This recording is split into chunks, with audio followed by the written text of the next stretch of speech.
Quiero darles la bienvenida, buenas noches a todos, en un día tan especial como lo es en Israel el día de hoy de Yom HaZikaron, donde se recuerdan la caída de todos los soldados que cayeron en Israel, que han caído en las guerras, y nunca se me va a olvidar todas las veces que he visitado Israel y me ha tocado este día tan importante y tan especial que mencionan que de toda la población de Israel siempre habrá alguien que haya tenido a alguien que haya caído, un primo, un hermano, un padre, en fin. Y qué mejor manera de poder testimoniar esto que tener con nosotros al señor Lázaro aquí con nosotros. Muchísimas gracias por unirse a nuestro ciclo de conferencias. Muchísimas gracias a todos por estar aquí, por escucharnos, por seguirnos. Y voy a dejar hoy a Andrés Slovik y a Manuel Sheinberg como moderadores de esta sesión y pues listos para escucharlos. Bienvenidos a todos y muy buenas noches. Rebe, gracias. Muchas gracias. Pues aquí estamos para celebrar Yom HaZikaron con uno de los pues combatientes que estuvo en Israel viviendo y teniendo pues toda esa experiencia.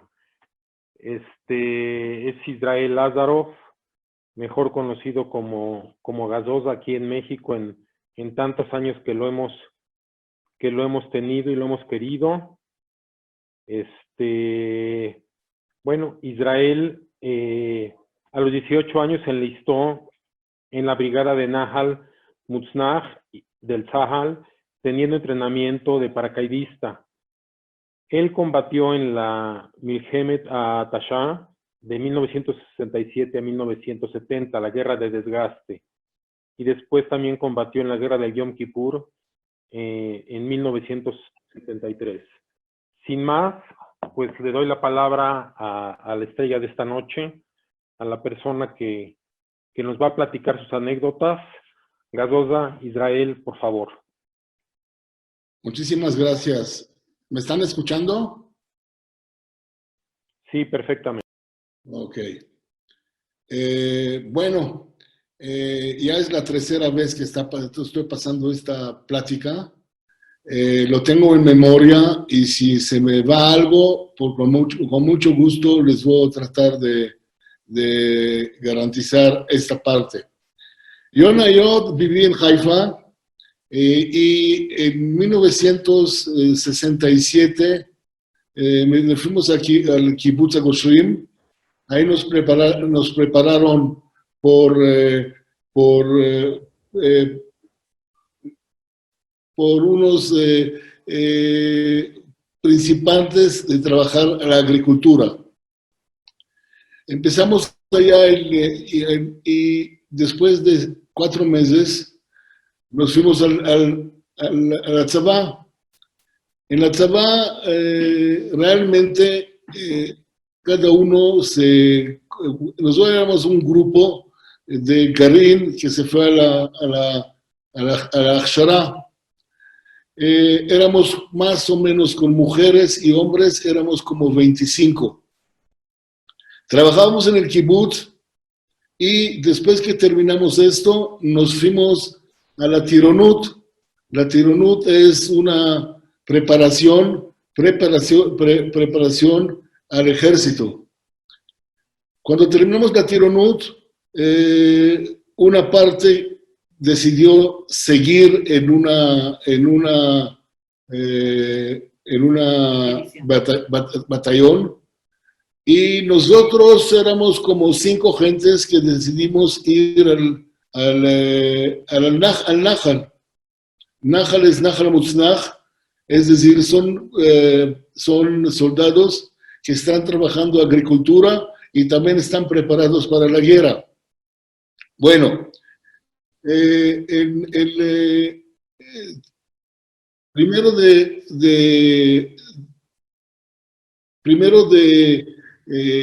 Yom Kippur, fuimos a Yom Kippur, nos hablaron, en el sistema que estaba en Israel en aquella época, te daban una clave.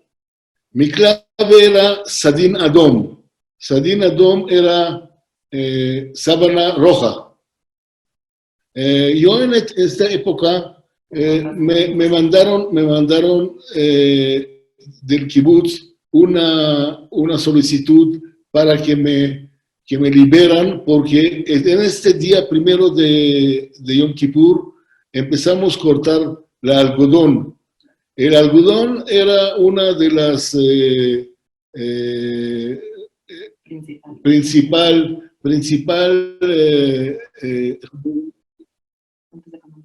bueno, era el primer fuente de sostén del kibutz. Y normalmente en la tzavá, cuando llega mi solicitud, me dicen, tú estás liberado, te regresas al kibutz y cuando vamos a terminar con eso, te vas a liberar. En aquella época, pues bueno, era primero de Yom Kippur. Me tocó, afortunadamente, después de muchos años trabajar allá en algodón, me tocó subir a una máquina que corta el algodón y ahí se recoja todo el algodón de las muchas hectáreas que teníamos. Bueno, pero yo me fui terminamos de organizarnos y yo terminé de trabajar a las 2 de la tarde. Me fui al cuarto porque estuve muy cansado y de repente estamos escuchando noticias. En Yom Kippur nunca se pasaron noticias, ni música, ni noticias hasta la noche.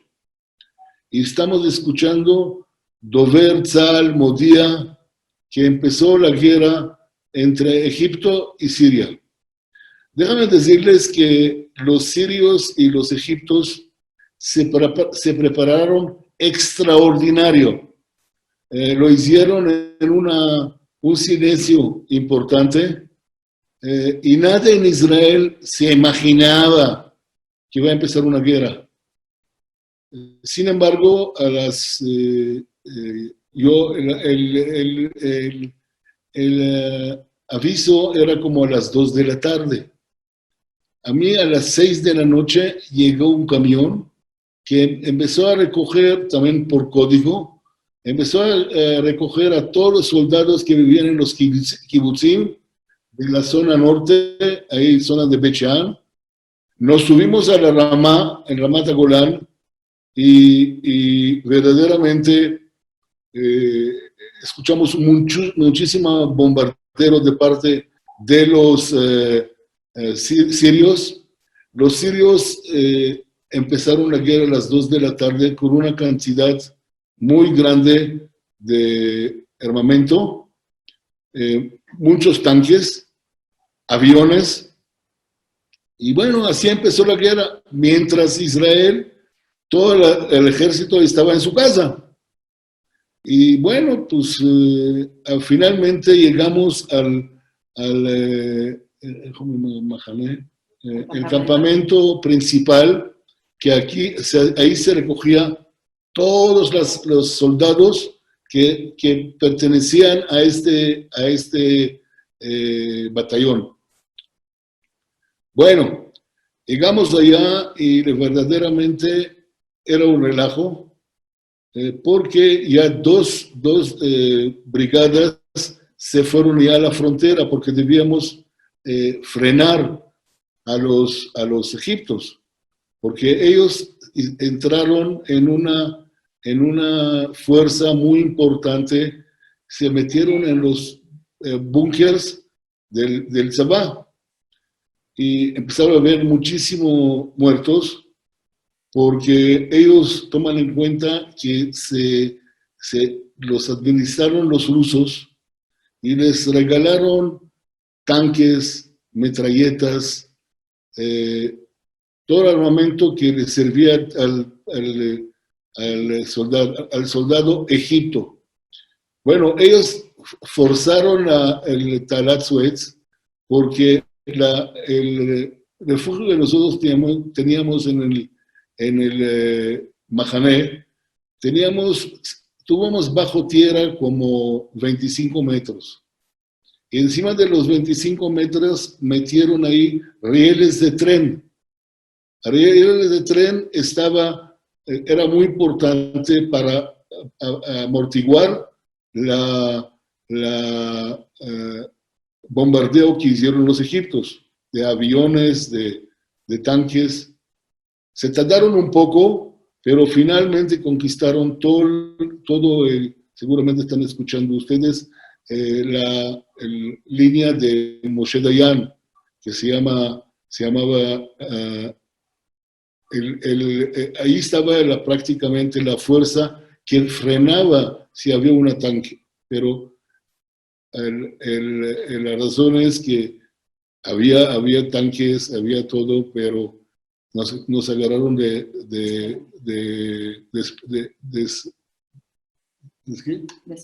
desprevenidos.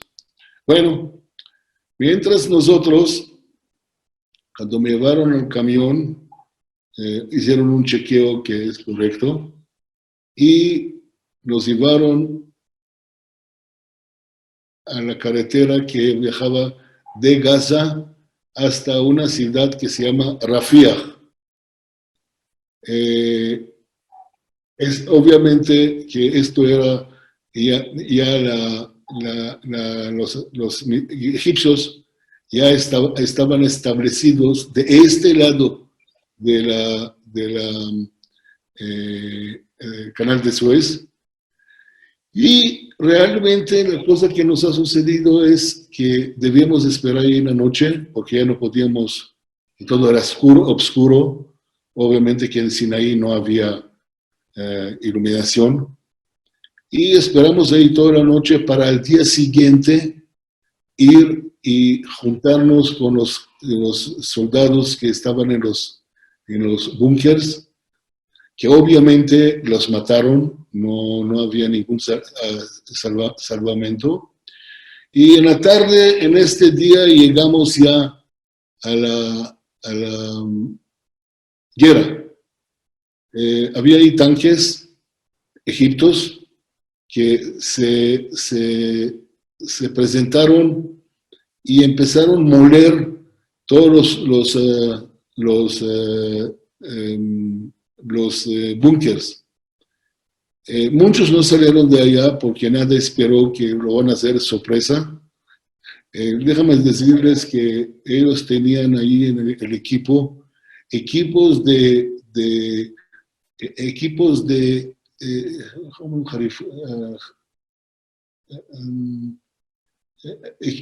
de constructoras que abrían la entrada de los soldados y podían hacer varias puentes para que el ejército se pueda pasar para acá. Nosotros todavía estábamos un poco lejos, nos acercamos, escuchamos obviamente un bombardeo terrible. Obviamente que cada uno tenía, hasta que llegamos ahí a la frente, no sabían de qué estamos hablando.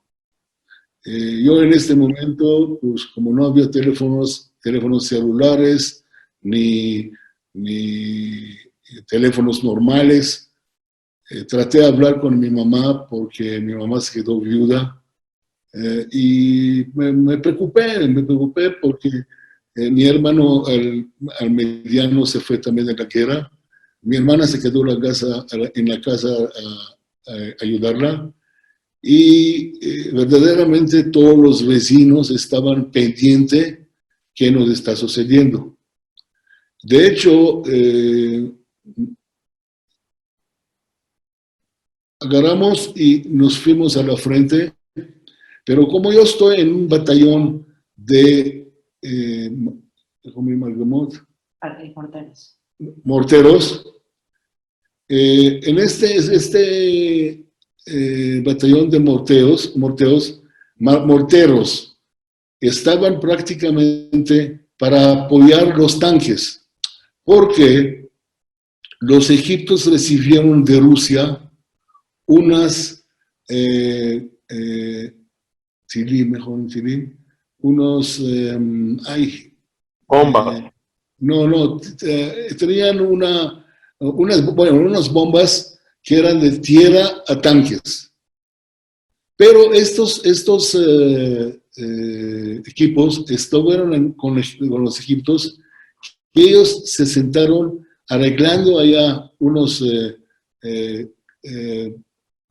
hacían unos agujeros, se quedaban allá y cuando un tanque se subía, nos mandaban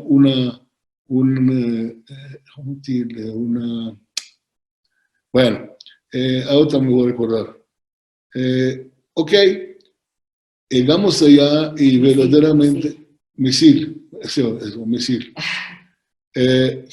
Cuando llegamos allá, la verdad que la situación estaba muy, muy mal. ¿Por qué?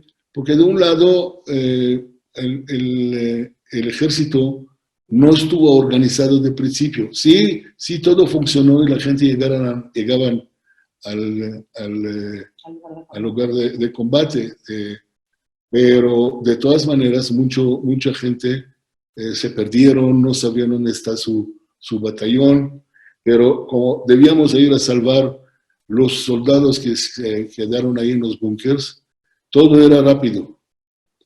Bueno, estuvimos un día y medio allá abajo, bombardearon,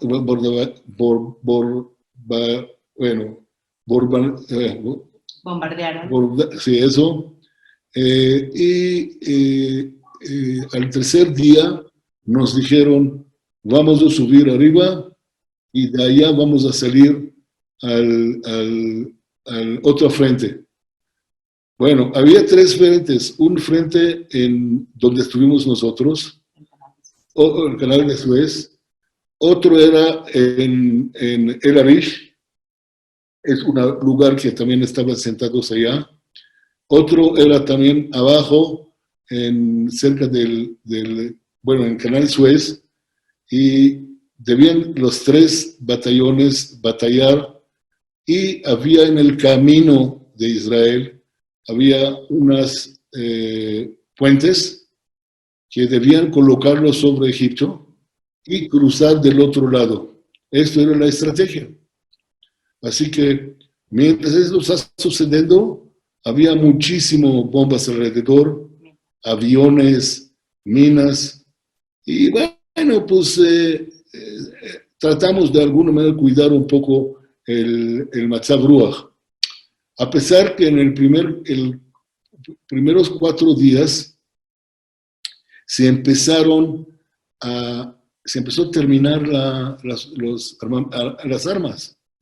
No había bombas, no, había muy poquito, pero gracias a Dios y gracias a los americanos nos mandaron una cantidad muy importante de bombas, de balas, y sabíamos porque llegó de los almacenes de Estados Unidos y todo era en inglés.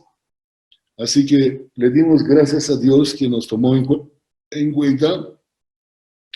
Y nosotros agarramos, el siguiente día nos fuimos la zona mitad, en la mitad del canal Suez, y ahí esperamos para poder cruzar el canal Suez y pasar del otro lado, para pasar la guerra al lado de los egipcios. Sin embargo, todo el tiempo que íbamos a cruzar, los egipcios no frenaron bombardear. La cosa más triste que teníamos es que víamos unos aviones que iban a venir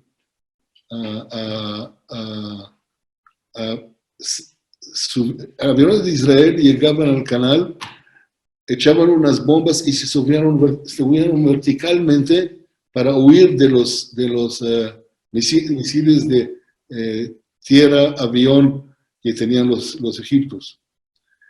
Pero pues, la verdad es empezaron a no caer los aviones de Israel, porque ya tenían armamento.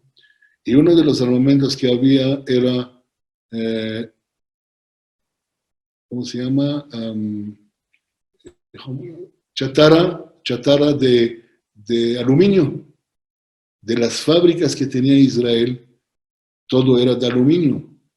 Así empezaron a meter a los aviones unos cajas con aluminio, y cuando llegaban donde querían bombardear, inmediatamente tiraban toda la chatarra de aluminio, y los misiles de los egipcios se empezaron a desviar. Bueno, pasamos el puente, sentimos muy bien, porque sentimos que de repente estamos el otro lado.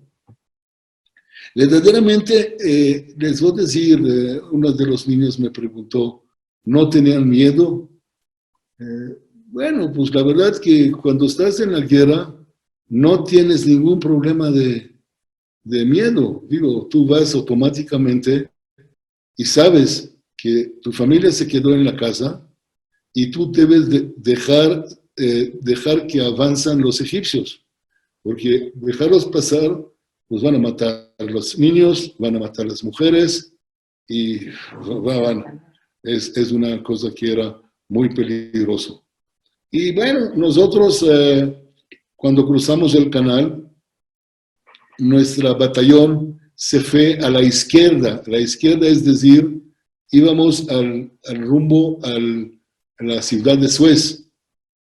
Y obviamente que recibimos mucho bombardeo, y finalmente llegamos hasta un aeropuerto que se llama Faid. Este aeropuerto era un aeropuerto adelantado de los egipcios contra Israel. Bueno, llegamos y debíamos conquistarlo, terminar con los aviones que había allá. Y bueno, pues desgraciadamente, en uno de esos ataques que hicimos, se murió nuestro Magad, es decir, el comandante de este batallón. Bueno, nosotros estábamos muy cerca. Fuimos con el equipo de nosotros, nos metimos reversa, sin pensar si hay minas o no hay minas. La única cosa, había unos dos soldados acostados ahí encima del tanque, y agarramos los pies, lo agarramos, los metimos en nuestro equipo, y fuimos al lugar central, donde había ya ambulancias, había ya equipo de médico, y lo dejamos ahí a los dos, y debíamos regresar al lugar de salida. Pero después nos enteramos que los dos se murieron. De hecho, no se salvaron porque estuvieron bastante tiempo bajo el sol. Y regresamos a nuestro refugio, llamarlo refugio, y nos avisaron que nos vamos a regresar a Sinaí. ¿Y qué se refería a esto? Que vamos a bloquear la armada de Egipto, que estaba muy cerca al canal, pero ellos pasaron tan rápido, ni se imaginaron que van a ganar esta parte, y se metieron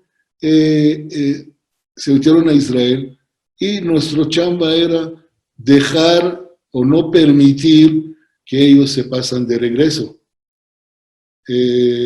Nos costó un poco trabajo, porque nosotros estuvimos siempre con la idea que vamos adelante, y de repente nos váyanse atrás para pararlos los egipcios, no dejarles ni se metan a Israel, ni pueden regresar a Sinaí. Bueno, a Egipto. Y la verdad es que regresamos allá. Bueno, para nosotros, casi, era ya terminada la guerra, porque escuchamos en las noticias, en todo lo que pasaban al batallón, que Israel llegó 100 kilómetros, 101 kilómetros de Cairo, y en Siria, que no tenemos nada de idea cómo ha pasado, llegaron a 71 kilómetros antes de Siria, antes de llegar a Damasco. Bueno, en general nos quedamos como guardias que no se mueven de allá, los egipcios. Nos tocó estar allá como 140, 150 días después que se paró la parte de Egipto y Siria. Y bueno, finalmente nos dieron permiso a la mitad de la gente que estuvieron en este equipo, permiso de ir a la casa para ver las familias. Yo verdaderamente no mandé nada a mi mamá. Y lo hice por una razón bien sencilla. El correo llegaba después de 10 días. En teléfono hablé ahorita. Si yo hablo y me escucha mi voz y después de 10 días avisan que yo me morí o me mataron, mi mamá se va a desconcentrar, todos los vecinos. Y la verdad no les comenté absolutamente nada. Llego al edificio de mi mamá, eran 3 entradas. En una entrada se murió un soldado de ese edificio. En el pasillo de la segunda entrada se murieron 2 chavos en esta entrada. Y yo llegué y me vio mi mamá de la terraza. Y como yo tenía bigotes, no me conoció. Reconoció. Y uno de la gente de la oficina comentaron, este es acá Esa foto es el mortero. Ese es el mortero. Bueno, mi mamá no le dio importancia y de repente empezó a subir y al segundo piso llega mi mamá llorando. Me abrazó creo que 20 minutos.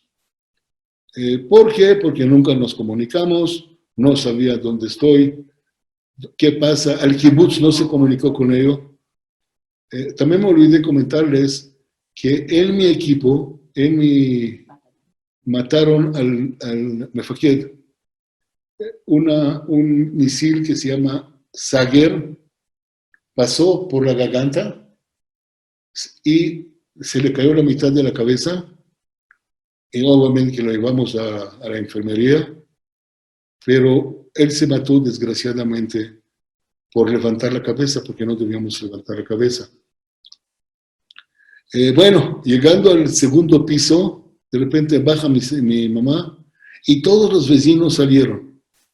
Empezaron a besarme y me besaron y me besaron. Lástima que no había una chava de 18 años, pero me besaron a todos.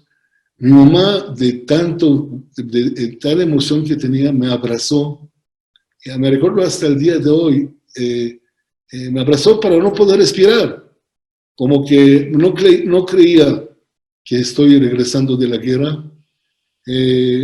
Bueno, pues me quedé allá porque yo no tenía información quién en el kibutz se quedó, quién se fue, quién se mató. Se murió. Y realmente me quedé con mi mamá unos 4 horas. Me bañé a todo dar, porque, bueno, había jabón y agua caliente. Y a las 3 horas, 4 horas, me bajé a la carretera y agarré un aventón, porque todos daban aventones en aquella época. Tú eras soldado, ¿a dónde quieres llegar?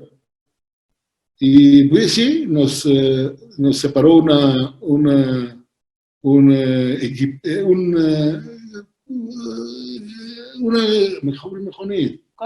un coche y me llevó al más cerca del kibutz que yo vivía.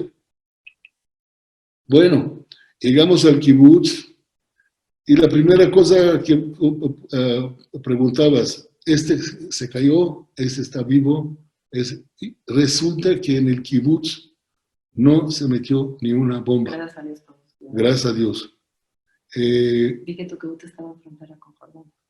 Sí, el kibutz era como 2 kilómetros de la frontera de Alemania, de Jordania. Pero afortunadamente, con los hombres que había que se quedaron, el armamento que había ya en el kibutz, todos esperaban que iba a haber un ataque, pero ustedes saben que en esta guerra no participó Jordania, solo Egipto y Siria. Y como no participaron los jordanos, no hicieron ningún daño al kibutz, así que no había ningún muerto. Sin embargo, teníamos allá chavos que eran en batallones de comando y todo ese tipo de cosas, también regresaron a la casa. Y bueno, después de 30 días, después de 90 días que estuvimos en el frontera, nos dimos el lujo de hacer una carne asada, con eso que quedaron, y finalmente ahí terminó esta parte. ¿Puedes explicar las fotos? Decir que todas las fotos son tuyas, explicarlas. Ok.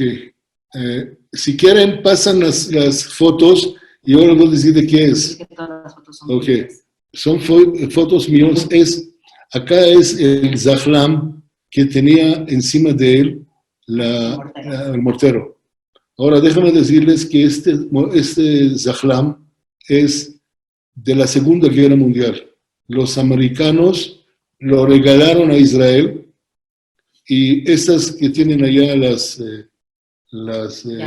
no son llantas, es bueno,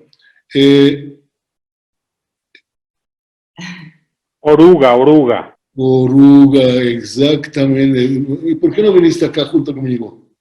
La oruga, y la verdad, cuando era lleno con bombas y nosotros encima, cuando llegamos a lugares que había un poco de arena, no subía. Debíamos voltearnos y subir en reversa. ¿Por qué? Porque era más fácil. Bueno, les quiero comentar también algo muy personal. Cuando bajamos el primer día a la frontera y empezó el bombardeo, yo me senté en la esquina del zahlam. ¿Y esto por qué? Porque yo perdí a mi papá a los 12 años. Yo tenía 12 años. Y dije, no quiero que me matan. Y le avisan segunda vez a mi mamá que perdió a su hijo.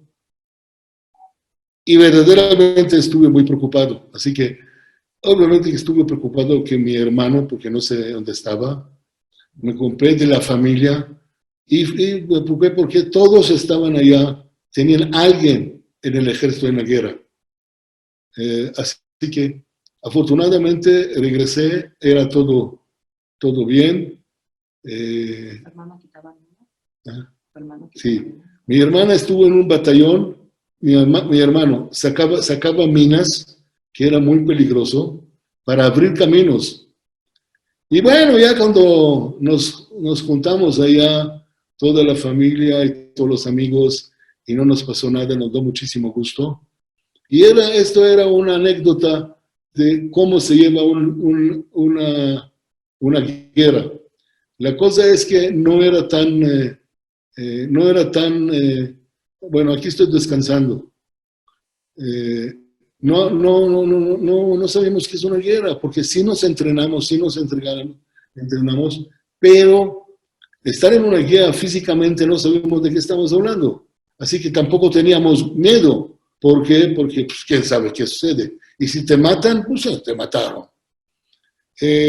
Bueno, hasta acá es más o menos la parte, después de 130 días, nos liberaron Y bueno, pues si alguien tiene algo de preguntas, Explica qué es el mortero, cómo funciona. bueno, el mortero es un tubo de 81 milímetros y hay también de 120. ¿Y cómo funciona? Agarramos la bomba que estaba ahí en mi mano, la ponemos abajo, Estamos usando la foto. un poco más. No, eso no es. Esos son mis compañeros.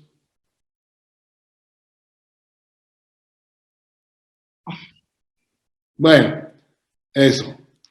Realmente, pues ya cuando nos liberamos, llegamos a la casa. Yo estuve en mi casa 3 horas y me fui al kibutz. Me dio muchísimo gusto que no había heridos y muertos. Pero cada uno tenía alguien que estaba en la guerra y alguien que se lastimó. Pero gracias a Dios estoy acá con ustedes contándoles anécdotas de esta vida. Uno de los chavos que me preguntó, Israel, ¿no tenías miedo? Bueno. No, dije que no tenía miedo. Está bien. Manuel, si alguien quiere preguntar algo, avísame. Andrés, ¿tienes algo para manejar ahí? Bueno, en nombre de Keren Kayemet queremos agradecer realmente Kola Kabod, mis respetos por haber participado en esto, por habernos contado esta experiencia. Me imagino que es algo que cambia la vida de una persona, el vivir eso, o sea, 120 días, 4 meses estar en la batalla al final de cuentas, aunque no duró tanto la guerra, pero estar todo Está el tiempo. pendiente. Sí. Te escucho, Seth. No, está bien, está bien. ¿Cómo marcó tu vida? ¿Cómo? ¿Cómo marcó tu vida? Bueno, aquí mi hija me está preguntando cómo Importantísimo. Gracias, Anat. Me está comentando, me está preguntando qué me dejó a mí la guerra. Bueno, la primera cosa que es estar solito, sin la gente que aman, sin los niños que nos están rodeando en el kibutz. Estar solo ahí en la guerra o los compañeros que están conmigo, realmente nos dejó una... yo no fui a ningún psicólogo para estar traumados, porque hay soldados que sufrieron mucho más, que tenían muchos más traumas y servicios que hicieron. Pero gracias a Dios, a mí, yo regresé al kibutz y al día siguiente me metí a trabajar y como que no pasó nada. Y ahorita lo estoy contando como anécdota, pero me perdonan, no traté de alguna manera presumir, simplemente la parte que es una obligación de un israelí, estar cuidando el país. Y esto era la cosa más importante. Yom HaZikaron para ti, ¿qué significado especial después de haber vivido eso? ¿Cómo lo sientes, Yom HaZikaron? Bueno, Yom HaZikaron es un reflejo de todos los soldados que batallaron en las guerras anteriores de Israel. Y obviamente que no había una familia de todos los años que vive Israel que no tenía a alguien que participó en esta guerra, en las guerras. Y realmente, pues, les digo, cuando estás en la guerra, estás preparándote, te vas, no, ni piensas qué te va a pasar. Tú, la única cosa que te enseñaron, cómo batallar. Y sabes batallar, te vas a salvar. Si no sabes batallar, te va a entrar una.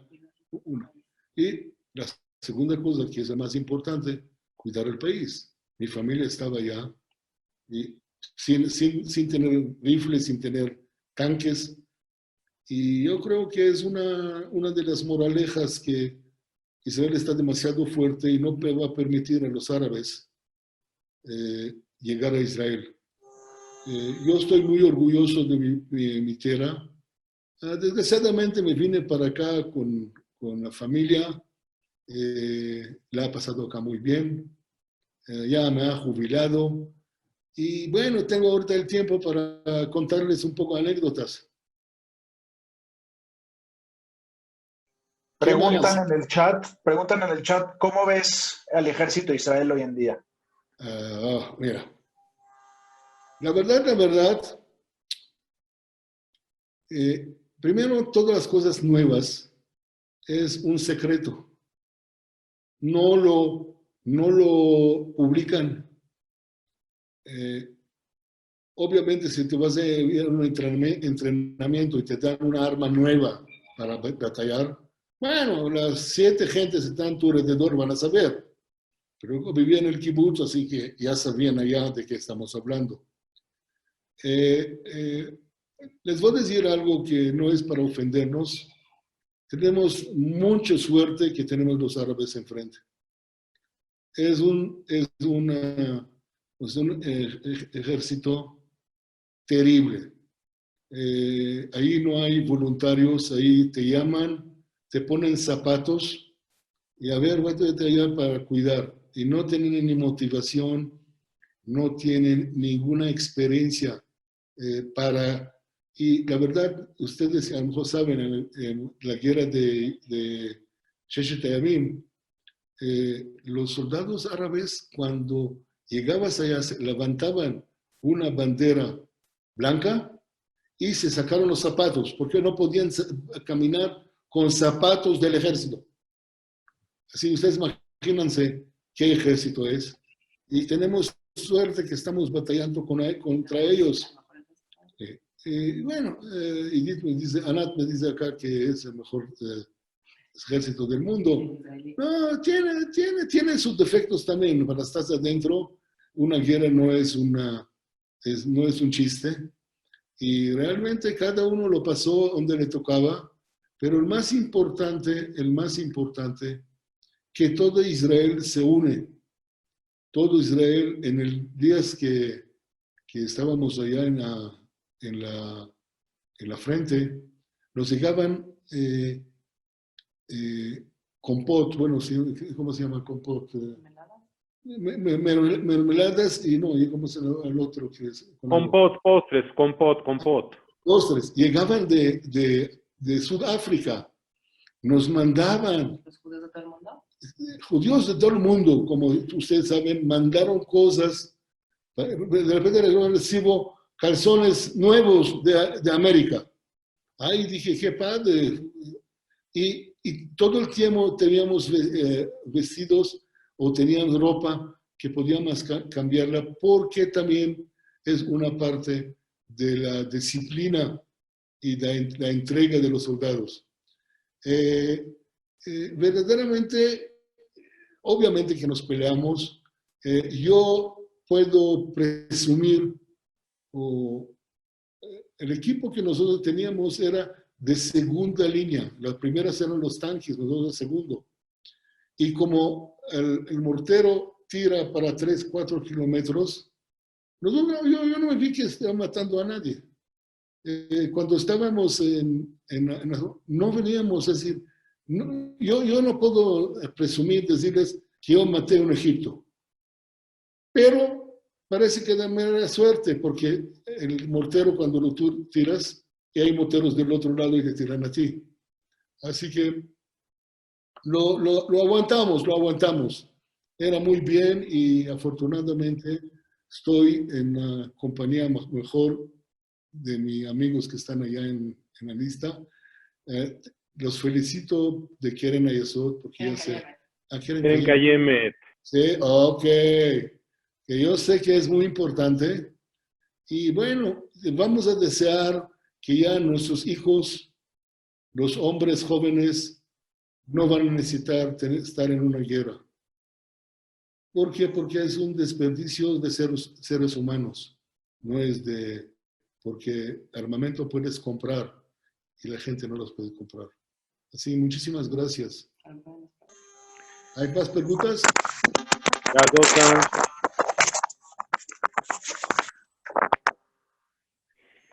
preguntan, estarnos contando estas experiencias en este momento, ¿qué emociones despierta en ti? ¿Ahorita? Sí, ¿qué sientes al estarnos contando Bueno, esas vivencias?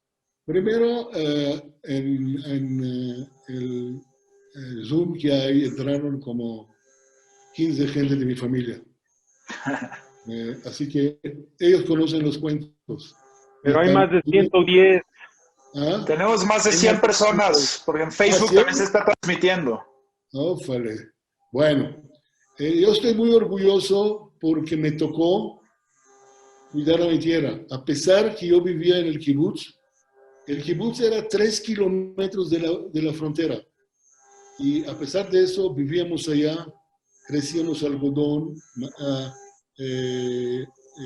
naranjas, aceitunas.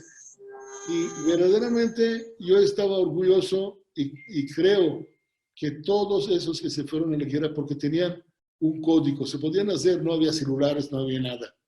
Si no tú subías, ¿qué haces? Te puedes, te puedes huir y después de una semana llegar, pero ahí no había problemas, toda la gente se presentaron porque es un orgullo pertenecer al ejército de Israel. A pesar que hay cosas que son ya, a pesar de corrupción, a pesar de soldados que se escondan. Ahorita te emociono volver a contarlo. Ahora, pero ahorita hablarles a 100 gentes adulta, porque siempre lo hacía con niños en Yom Ha'atzmaut, en los compañeros de mis hijos, de mis nietos también. Así que estoy muy orgulloso, me siento bien, me siento bien. La única cosa que de verdad lo digo de corazón, no les deseo a nadie participar en una guerra.